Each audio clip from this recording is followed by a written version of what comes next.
بسم الله الرحمن الرحيم. اعوذ باللہ من الشیطان الرجیم بسم اللہ الرحمن الرحیم الحمد للہ رب العالمین حمدا کثیرا کما هو اہلہ وصلی اللہ علی محمد واہل بیتہ الطیبین الطاہرین رب اشرح لی صدری ویسر لی امری واحلل عقدۃ من لسانی یفقهوا قولی۔ السلام علیکم طلاب گرامی، کتاب شرح باب ہدی عشر، اس کا سبق نمبر 25، فصل دوم صفات ثبوتی کے بیان میں۔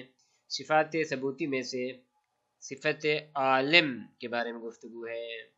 صفت قدرت کے بارے میں سابقہ دروس میں گفتگو ہو چکی، اور اس درس سے خداوند عالم کی صفت عالم کے بارے میں گفتگو ہے کہ خداوند عالم کی ذات عالم ہے۔ قال الثانیة انه تعالی عالم لانه فعل الافعال المحکمة المتقنة وكل من فعل ذلك فهو عالم بالضرورة۔ علامہ ہلی رحمۃ اللہ علیہ فرماتے ہیں الصفت الثانیہ، دوسری صفت یہ ہے کہ خداوند عالم کی ذات عالم ہے کیونکہ اس نے افعال مستحکم اور پختہ انجام دیے ہیں۔ وَكُلُّ مَنْ فَعَلَ ذَلِكَ، اور جو بھی افعال محکمہ متقنہ انجام دے فَهُوَ عَالِمٌ بِالضَّرُورَةِ، وہ بالبداہہ عالم ہے۔ دلیل کے دو مقدمے ہیں، ایک صغرا اور ایک کبرا۔ صغرا ہے کہ خداوند عالم کی ذات نے افعال محکمہ متقنہ انجام دیے ہیں۔ کبرا ہے جو ذات بھی ایسا کام انجام دے وہ عالم ہے۔ پہلا جو مقدمہ ہے اس کو ثابت کرنے کی ضرورت ہے کہ بالآخر کس طرح اللہ کے جو افعال محکم اور متقن ہے، اور جو دوسرا مقدمہ ہے مصنف کی نگاہ میں بالضرورہ ہے یعنی بالبدیہہ ہے۔ دونوں مقدموں کو انشاءاللہ ذکر کریں گے۔ اقولو، جناب فاضل مقداد رحمۃ اللہ علیہ فرماتے ہیں من جملۃ الصفات الثبوتیۃ، اللہ کی صفات ثبوتی میں سے ایک صفت کیا ہے؟ کونہ تعالی عالما، کہ خداوند عالم کی ذات عالم ہے۔ سوال، عالم کسے کہتے ہیں؟ فرماتے ہیں عالم ہوا المتبین له الاشیاء بحیث تکون حاضرۃ عنده غیر غائبۃ عنہ۔ عالم سے مراد ہر وہ ذات کہ تمام اشیاء اس کے سامنے حاضر ہوں، اس طرح حاضر ہوں کہ غائب نہ ہوں۔ دیکھیں نا، علم کی دو قسمیں ہیں، علم حصولی اور علم حضوری۔ علم حصولی حضور صورت الشیء عند العقل، کسی چیز کی صورت کا انسان کے ذہن میں آنا، اور علم حضوری اس سے مراد کیا ہے کہ خود معلوم کا عالم کے نزدیک حاضر ہونا۔ حضور صورت نہ، حضور المعلوم عند العالم، خود معلوم کا حاضر ہونا عالم کے نزدیک۔ انسان کے اندر یہ دونوں قسم کے علوم موجود ہیں۔ علوم حصولی جو انسان حواس خمسہ کے ذریعے حاصل کرتا ہے، کسی چیز کی طرف نگاہ کرتا ہے اس کی صورت انسان کے ذہن میں آتی ہے۔ مبصرات، مسموعات، مشؤومات، یہ جتنی بھی چیزیں ہیں حواس خمسہ کے ذریعے انسان اپنے ذہن میں لے آتا ہے، اور اس طرح خود انسان اپنے ذہن کے اندر بعض صورتیں بنا دیتا ہے۔ تو یہ جتنی بھی صورتیں ہیں ساری کی ساری علم حصولی کہلاتی ہیں۔ لیکن اس کے مقابلے میں انسان احساس کرتا ہے بھوک کا، احساس کرتا ہے پیاس کا، جی اسی طرح محبت، یہ تمام چیزیں کیا ہیں؟ انسان کے نزدیک خود معلوم حاضر ہوتا ہے۔ خود بھوک نہ کہ بھوک کی صورت، خود پیاس نہ کہ پیاس کی صورت انسان کے نفس میں حاضر ہوتی ہے، تو اسے کہتے ہیں علم حضوری۔ تو فرماتے ہیں خداوند عالم کا عالم ہونا، اس سے کیا مراد ہے؟ کہ تمام چیزیں اس کے نزدیک حاضر ہوں، اس طرح کہ اسے غائب نہ ہوں۔ فعل محکم متقن کسے کہتے ہیں؟ فرماتے ہیں والفعل المحکم المتقن ہوا المشتمل على امور غریبۃ عجیبہ والمستجمع لخواص کثیرہ۔ فعل محکم متقن اس فعل کو کہا جاتا ہے کہ جو امور غریبہ، اس کی وضاحت آ جائے گی، اور عجیبہ پہ مشتمل ہو، اور بہت سارے خواص اس کے اندر اکٹھے ہوں۔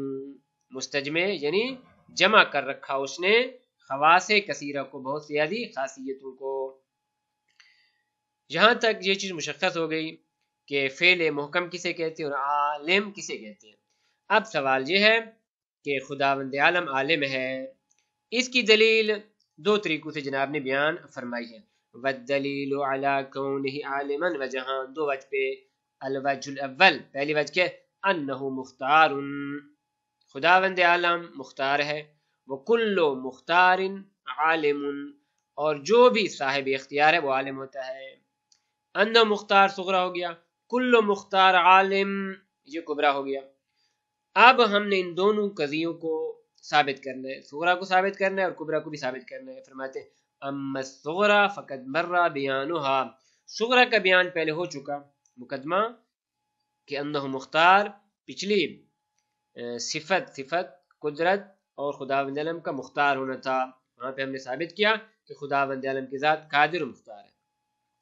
وَأَمَّا الْكُبْرَى، اما کبرا وہ اس طریقے سے ہم ثابت کرتے ہیں کہ فَلِأَنَّ فعل المختار تابع لقصدہ، مختار جو بھی فعل انجام دیتا ہے اس کا فعل اس کے قصد کا تابع ہوتا ہے۔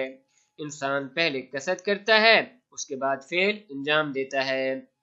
اب سوال، قصد کس چیز کا کیا جاتا ہے؟ ایسی چیز کا کہ جس انسان جاہل ہو یا عالم ہو، یقیناً اس چیز کا انسان قصد کرتا ہے جس کو پہلے جانتا ہو، عالم ہو۔ لذا فرماتے ہیں وَيَسْتَحِيلُ قَصْدُ شَيْءٍ مِّن دُونِ الْعِلْمِ بِهِ، کسی بھی چیز کا قصد کرنا اس کے علم کے بغیر محال ہے۔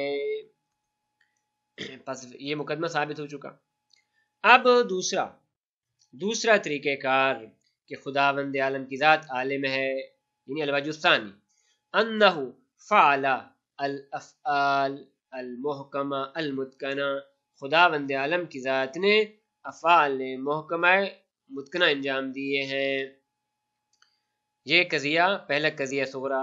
وَكُلُّ مَنْ كَانَ فِعْلُهُ كَذَلِكَ فَهُوَ عَالِمٌ بِالضَّرُورَةِ، اور جس کے کام اس طریقے سے ہوں، محکم و متقن و مستحکم ہوں، تو وہ عالم ہے بالضرورہ، یہ کبرا ہو گیا۔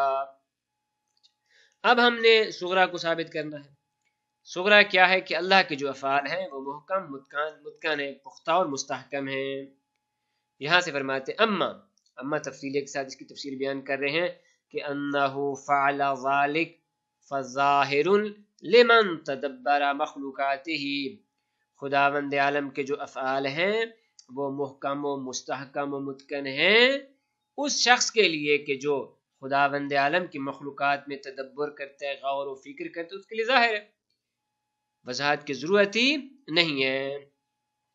البتہ تھوڑی سی انہوں نے وضاحت فرمائی ہے اس طریقے سے کہ خداوند عالم کا کہ جو مخلوقات ہیں دو قسم کی ہیں، عمومی طور پہ کیا ہیں؟ دو قسم کے ہیں، یا سماوی ہیں یا ارضی ہیں۔ سماوی سے مراد آسمانی جتنی بھی چیزیں ہیں، سورج ہے، چاند ہے، ستارے ہیں، اور یہی سورج، چاند، ستارے، ان کی گردش، زمین کا سورج کے ارد گرد چکر لگانا، یہ تمام کیا ایک خاص طریقے سے ان کا گھومنا۔ لَلشَّمْسُ يَنبَغِي لَهَا أَن تُدْرِكَ الْقَمَرَ وَلَا اللَّيْلُ سَابِقُ النَّهَارِ كُلٌّ فِي فَلَكٍ يَسْبَحُونَ، اور اسی سے مختلف قسم کے موسم بن رہے ہیں، اسی سے سیکنڈ، منٹ، گھنٹے، دن، رات، یہ سارے کے سارے اسی چیزوں سے حاصل ہو رہے ہیں۔ جیسا فرماتے اما السماویہ، جو سماوی مخلوقات ہیں، فما یترتب علی حرکاتها من خواص الفصول الاربعہ، تو وہ حرکات کہ جو ان سماوی اجرام سماوی مخلوقات سماوی پہ مرتب ہوتی ہیں، مثلا ایک مثال پیش کی ہے، جس طرح فصول اربع، چار موسم، کبھی گرمی، کبھی سردی، کبھی بہار، کبھی خزاں، اس طرح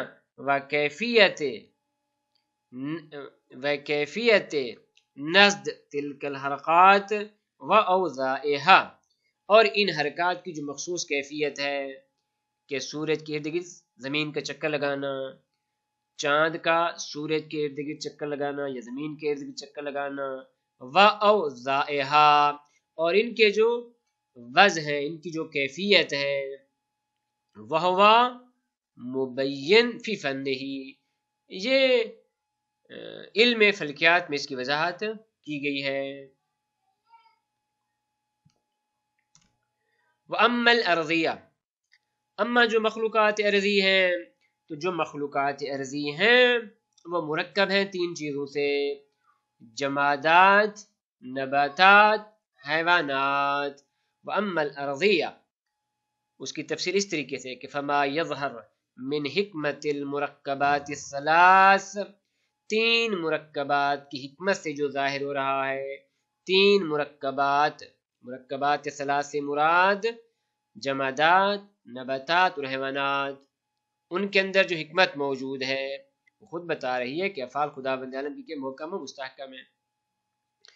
جمادات کی ایک مخصوص کیفیت، نباتات کی مخصوص کیفیت، حیوانات کی مخصوص کیفیت، اور اسی طرح والامور الغریبہ الحاصلہ فیہا، اور جو امور اور چیزیں موجود ہیں اور حاصل ہیں جمادات میں، نباتات میں، حیوانات میں، والخواص العجیبہ، اور جو عجیب و غریب خاصیتیں موجود ہیں ان مرکبات میں، المشتملۃ علیہا، یہ ساری اس بات کی دلیل ہے کہ خداوند عالم کی ذات کے جو افعال ہیں محکم و مستحکم ہیں۔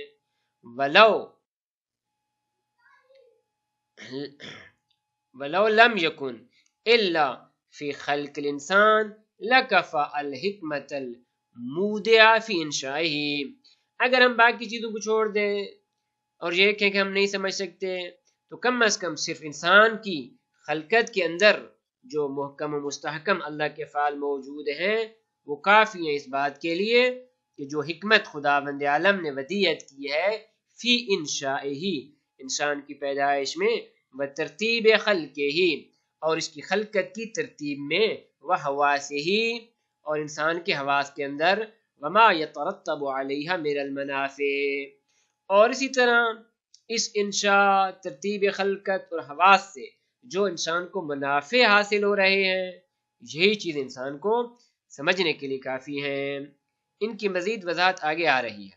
کما اشار الیہ بقولہ، جیسا کہ خداوند عالم نے خود اشارہ فرمایا ہے سورہ ورقرون کی آیت نمبر 8 میں، اولم یتفکروا فی انفسہم ما خلق اللہ السماوات والارض وما بینہما الا بالحق، آیا یہ لوگ خود اپنے اندر تفکر نہیں کرتے، اپنے آپ کو نہیں دیکھتے کہ ہم نے انسان کو کس طریقے سے پیدا کیا ہے؟ تو جب یہ اپنے اندر تفکر کریں گے تو یہ خود بخود سمجھ جائیں گے کہ ما خلق اللہ السماوات والارض وما بینہما الا بالحق، کہ خداوند عالم نے آسمانوں اور زمینوں کو اور جو کچھ ان کے درمیان میں ہے بغیر حق کے پیدا نہیں کیا۔